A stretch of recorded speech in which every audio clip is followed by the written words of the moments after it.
Il existe sous la France des kilomètres de tunnels que personne ne devrait jamais découvrir.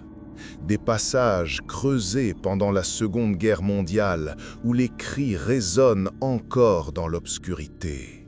Des galeries que même les historiens préfèrent oublier parce que ce qu'on y trouve ne devrait jamais voir la lumière du jour. Ce soir, je vais vous raconter l'histoire de 3 tunnels, 3 endroits maudits où la guerre n'a jamais vraiment pris fin. Des lieux où des soldats ont disparu sans laisser de traces, où des résistants ont été emmurés vivants et où la mort elle-même semble attendre dans le noir. Éteignez les lumières, fermez vos portes, parce que ce que vous allez entendre va vous empêcher de dormir ce soir. Hiver 1944. La région de l'Alsace-Lorraine est encore sous occupation allemande. Dans un petit village dont le nom a été rayé des cartes après la guerre, se trouve un tunnel ferroviaire abandonné. Les Allemands l'utilisaient pour transporter des prisonniers vers l'Est, des gens qui ne devaient jamais arriver à destination. Les villageois l'appelaient le chemin vert, mais il n'y avait rien de vert là-dedans, juste de la pierre froide, de l'acier rouillé et des rails qui menaient vers l'enfer. Le 15 décembre 1944, une unité de la résistance française décide d'intercepter un convoi. 12 hommes, armés de fusils volés et d'une rage qui brûlait plus fort que la peur. Ils connaissent le tunnel, ils savent que le train ralentit à l'intérieur et c'est là qu'ils frapperont. Leur chef s'appelle Henri Marchand, 32 ans, instituteur avant la guerre. Il a vu sa femme et sa fille emmenées 2 ans plus tôt et depuis, il n'est plus vraiment humain, juste une ombre qui respire encore. Ils entrent dans le tunnel à minuit. L'obscurité est si dense qu'ils doivent se tenir par l'épaule pour ne pas se perdre. Leurs lampes à huile projettent des ombres grotesques sur les parois, des silhouettes qui semblent bouger toutes seules. Henri lève la main, le convoi approche. On entend le grondement sourd des roues sur les rails, le sifflement de la vapeur et quelque chose d'autre. Des voix. Des dizaines de voix qui murmurent, qui supplient, qui pleurent. Ils sont déjà là, chuchote un des hommes, les prisonniers. Mais Henri secoue la tête. Le train est encore à plusieurs centaines de mètres. Ces voix, elles viennent des murs. Le convoi entre dans le tunnel. Les résistants ouvrent le feu. Le chaos explose dans l'obscurité, des éclairs de lumière, des cris, du métal qui grince. Mais quelque chose ne va pas. Le train ne ralentit pas, il accélère. Et puis, il disparaît. Pas de collision, pas de freinage. Le train traverse le tunnel comme s'il n'existait plus, comme s'il était devenu fantôme. Henri et ses hommes restent figés dans le noir. Le silence retombe, un silence si lourd qu'il écrase les poumons. « Où est-il passé ?» demande quelqu'un. Personne ne répond, parce qu'ils savent tous qu'il n'y a qu'une seule sortie à ce tunnel. Et le train ne l'a jamais atteint. Les 12 résistants ont marché pendant des heures dans le tunnel, cherchant une explication. Ils ont trouvé les rails intacts, aucune trace de déraillement, aucun débris. Mais ils ont trouvé autre chose. Des empreintes de pas, des centaines d'empreintes gravées dans la pierre, comme si les gens qui les avaient laissées marchaient depuis des siècles. Toutes dirigées vers le fond du tunnel, vers un mur de béton qui n'aurait jamais dû être là. Un mur avec des griffures. Henri s'approche. Sa lampe tremble dans sa main. Les griffures forment des mots, des noms, des dates. Certaines remontent à 1940, d'autres à 1941, 1942, 1943. Et tout en bas, gravé avec ce qui ressemble à du sang séché, nous attendons le prochain train. Henri recule, ces hommes aussi, parce qu'ils comprennent enfin. Ce tunnel n'est pas un passage, c'est une prison. Et tous ceux qui y entrent ne partent jamais vraiment. 3 des 12 résistants ne sont jamais ressortis du tunnel cette nuit-là. Leurs corps n'ont jamais été retrouvés. Les 9 autres ont refusé de parler de ce qu'ils avaient vu jusqu'à leur mort. Henri Marchand s'est pendu 6 mois après la libération. Il a laissé une lettre, une seule phrase. « Ils m'appellent toutes les nuits depuis le tunnel. » Lyon, 1943. La ville est occupée, étouffée, terrorisée par la Gestapo. Klaus Barbie, le boucher de Lyon, règne sur la ville comme un dieu de mort. Sous le siège de la Gestapo, dans les caves de l'hôtel Terminus, des dizaines de prisonniers sont torturés chaque jour.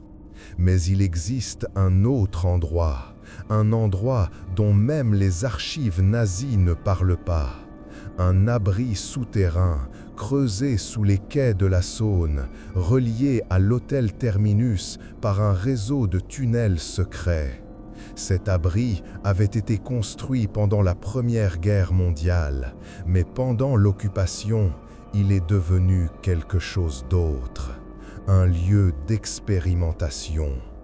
Les résistants capturés qui disparaissaient sans jugement, ceux dont les familles ne recevaient jamais de nouvelles, on les emmenait là, dans cet abri, dans ce trou noir sous la ville. Été 1943, une jeune femme nommée Élise Fournier est arrêtée, 23 ans, infirmière, membre d'un réseau de résistance. Elle est amenée à l'hôtel Terminus, interrogée pendant 3 jours, puis elle disparaît des registres. Sa sœur, Marie, la cherche pendant des mois. Elle soudoie des policiers, des gardiens, des collaborateurs. Personne ne sait rien, ou personne ne veut parler. Jusqu'à ce qu'un homme, un ancien garde allemand mourant de tuberculose, lui donne une information. Le tunnel sous les quais, la porte au bout, chambre numéro 7. Marie descend dans les égouts de Lyon une nuit de novembre 1943. Elle connaît les souterrains, son père était égoutier avant la guerre. Elle sait comment se déplacer dans l'obscurité, comment respirer malgré la puanteur, comment ne pas se perdre dans le labyrinthe. Elle trouve le tunnel, une porte en acier rouillé, à moitié enfouie sous des décombres. Le cadenas est brisé, comme si quelqu'un ou quelque chose était sorti récemment. Marie pousse la porte. L'odeur la frappe immédiatement. Du sang, de la chair pourrie et quelque chose de chimique, quelque chose qui brûle les yeux et la gorge. Le corridor est étroit. Des câbles électriques pendent du plafond comme des veines arrachées. Des flaques d'eau stagnantes reflètent la faible lumière de sa lampe. Elle compte les portes. 1, 2, 3. Chaque porte a un numéro gravé dans le métal. Chaque porte est fermée, sauf une. La chambre numéro 7. Marie s'approche. Son cœur bat si fort qu'elle entend à peine ses propres pas. Elle pousse la porte et ce qu'elle voit la fait tomber à genoux. La pièce est petite, 4 mètres carrés, pas de fenêtre, un sol en béton couvert de taches sombres qui ne partiront jamais. Et sur le mur du fond, attachés par des chaînes rouillées, une silhouette. Élise, la silhouette bouge lentement, comme si chaque mouvement lui coûtait l'âme. Ce n'est plus vraiment Élise. Ses cheveux sont tombés, sa peau est couverte de plaies purulentes, ses yeux sont vides, comme si quelqu'un avait arraché tout ce qui faisait d'elle un être humain. « Marie, murmure la chose qui était Élise, tu ne devrais pas être là. »« Je vais te sortir d'ici, dit Marie, mais sa voix tremble. »« Non, Élise secoue la tête. Il ne faut pas. Si tu me libères, il viendra. »« Qui ?»« Le docteur. » Marie sent son sang se glacer. Quel docteur? Élise regarde derrière Marie, vers le corridor, vers l'obscurité.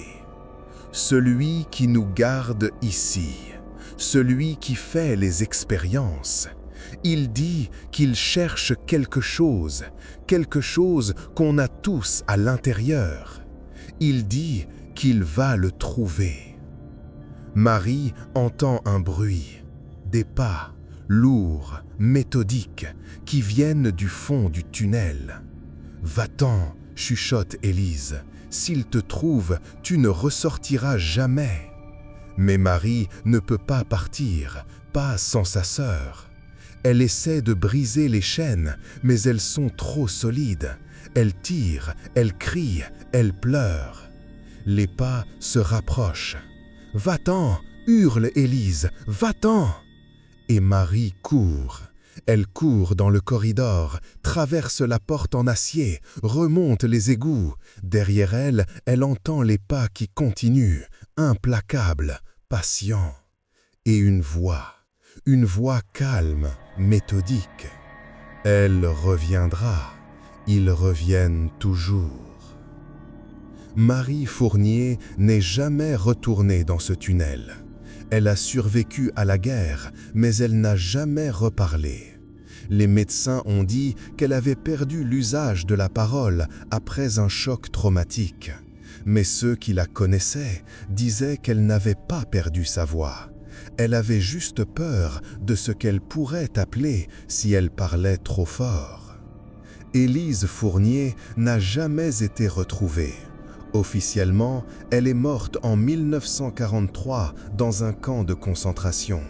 Mais en 1998, pendant des travaux de rénovation sous les quais de Lyon, des ouvriers ont trouvé une porte en acier, scellée, avec un numéro gravé dessus. 7.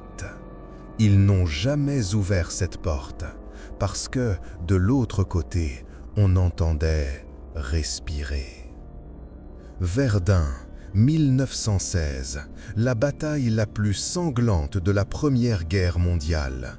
300 000 morts, 600 000 blessés, des champs entiers transformés en cimetières à ciel ouvert, où les corps s'empilaient si haut qu'on ne voyait plus la terre. Mais le vrai cauchemar se passait sous terre. Les Français et les Allemands avaient creusé des kilomètres de tunnels sous les lignes de front, des galeries étroites, humides, où les hommes vivaient comme des rats dans l'obscurité. Certains de ces tunnels étaient des abris, d'autres étaient des pièges. Les mines. Des charges explosives enterrées sous les positions ennemies. On creusait pendant des semaines, des mois, en silence, pour placer des tonnes de dynamite sous les tranchées adverses. Et puis, on faisait tout sauter. Des centaines d'hommes ensevelis vivants en une seconde. Mais parfois, les mines n'explosaient pas complètement. Elles créaient des poches d'air, des chambres souterraines où les survivants restaient piégés dans le noir avec les morts. Février 1916, une section française de 23 hommes est piégée après l'effondrement d'un tunnel. Ils sont à 30 mètres sous terre, coupés de toute issue. Leurs lampes s'éteignent une par une, leurs provisions s'épuisent. Leur sergent s'appelle Marcel Dubois, 40 ans, Ancien mineur, il connaît la terre. Il sait combien de temps un homme peut survivre sans lumière, sans nourriture, sans espoir. 3 jours, peut-être 4. Le premier jour, les hommes crient. Ils frappent contre les murs, ils creusent avec leurs mains nues, leurs ongles, leurs dents. Le deuxième jour, ils prient. Le troisième jour, ils commencent à entendre des choses. Des voix, pas les leurs, des voix qui viennent des murs, du plafond, du sol, des voix en allemand, en français, des cris, des supplications, des chants de guerre. C'est l'autre tunnel, dit un des hommes, celui qui a explosé la semaine dernière. On entend les Allemands. Mais Marcel sait que ce n'est pas possible. L'autre tunnel est à plus de 100 mètres et il n'y a plus personne là-bas depuis longtemps. Pourtant, les voix continuent. Le 4e jour, un des soldats se lève. Il marche vers le fond de la chambre, là où le tunnel s'est effondré. Il pose sa main sur les décombres. « Ils nous appellent, dit-il. Ils veulent qu'on vienne. » Marcel le retient, mais l'homme se débat, hurle, griffe le sergent au visage. « Laissez-moi partir, ils m'attendent, ils m'attendent !» 3 autres hommes doivent le maîtriser. Ils l'attachent avec des ceintures, mais il continue de crier pendant des heures. Jusqu'à ce que sa voix se brise, jusqu'à ce qu'il ne soit plus qu'un râle. Le 5e jour, ils n'ont plus d'eau. Le 6e jour, ils n'ont plus de force. Marcel écrit une lettre à sa femme, à ses enfants. Il sait qu'ils ne la liront jamais, mais il écrit quand même, parce que c'est tout ce qui lui reste. Si quelqu'un trouve ces mots, sachez que nous avons essayé, nous avons combattu jusqu'au bout. Mais ce n'est pas la faim qui nous a tués, ce n'est pas le froid, c'est quelque chose d'autre, quelque chose qui vit dans l'obscurité, quelque chose qui attend que nous fermions les yeux. Le 7e jour, on cesse d'entendre des bruits dans le tunnel effondré. Les sauveteurs arrivent le 8e jour. Ils creusent pendant des heures, percent le mur de décombres et trouvent la chambre. Elle est vide. Pas un seul corps, pas une seule trace de sang, juste des marques sur les murs, des griffures, des milliers de griffures qui forment des mots. Nous sommes allés plus profond. Les sauveteurs suivent les marques. Elles mènent vers le fond de la chambre, vers une fissure dans la roche, une fissure si étroite qu'un homme ne pourrait pas y passer. Pourtant, 23 hommes ont disparu. Les autorités militaires scellent le tunnel. Officiellement, les soldats sont portés disparus, présumés morts. Mais les mineurs de la région, ceux qui travaillent encore dans les anciennes galeries, disent qu'on entend parfois des bruits, des coups, des cris étouffés, comme si quelqu'un, quelque part sous Verdun, essayait encore de sortir. En 1932, 16 ans après la bataille, un géologue explore les tunnels de Verdun pour un projet de mémorial. Il descend seul dans les anciennes galeries françaises, avec une lampe à carbure et un carnet de notes. Il ne remonte jamais. Les équipes de secours le retrouvent 3 jours plus tard, assis dans un coin, le regard fixe, la bouche ouverte dans un cri silencieux. Il ne parle plus, il n'écrit plus, il ne réagit plus à rien. Mais dans son carnet, sur la dernière page, il a griffonné quelque chose, encore et encore, des centaines de fois. Ils sont toujours là. Ils attendent. Ils ont faim. Ces 3 tunnels existent toujours aujourd'hui. Le tunnel de chemin vert est condamné depuis 1945. Mais les habitants de la région évitent encore de passer près de l'entrée la nuit. L'abri sous les quais de Lyon a été scellé officiellement en 2001, mais des sans-abri qui dorment dans les égouts parlent parfois d'une porte qui s'ouvre toute seule. Les galeries de Verdun sont ouvertes aux touristes, mais seulement certaines sections. Les plus profondes restent fermées, interdites d'accès, sans explication. Pourquoi? Parce qu'il y a des endroits où la guerre n'a jamais vraiment pris fin, des endroits où les morts refusent de rester morts, des endroits où l'obscurité n'est pas juste l'absence de lumière, mais quelque chose de vivant, quelque chose qui attend, quelque chose qui a faim. Edgar Allan Poe a écrit un jour: « Tout ce que nous voyons ou semblons voir n'est qu'un rêve dans un rêve. » Mais moi, je vous dis que parfois, les rêves ne sont pas des rêves.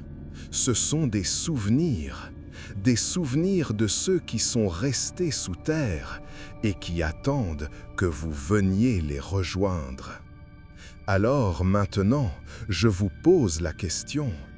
Est-ce que vous croyez vraiment que ces histoires sont terminées? Est-ce que vous pensez que les tunnels sont vides? Ou est-ce que, quelque part sous vos pieds, quelqu'un marche encore dans le noir? Si cette histoire vous a glacé le sang, laissez un commentaire. Dites-moi, est-ce que vous oseriez entrer dans un de ces tunnels? Est-ce que vous auriez le courage de descendre dans l'obscurité? Et si vous voulez plus d'histoires qui ne vous laisseront pas dormir, abonnez-vous, parce que ce que vous venez d'entendre n'est que le début. Éteignez vos lumières ce soir et écoutez bien, parce que peut-être, juste peut-être, vous entendrez quelque chose gratter sous votre plancher. Quelque chose qui remonte.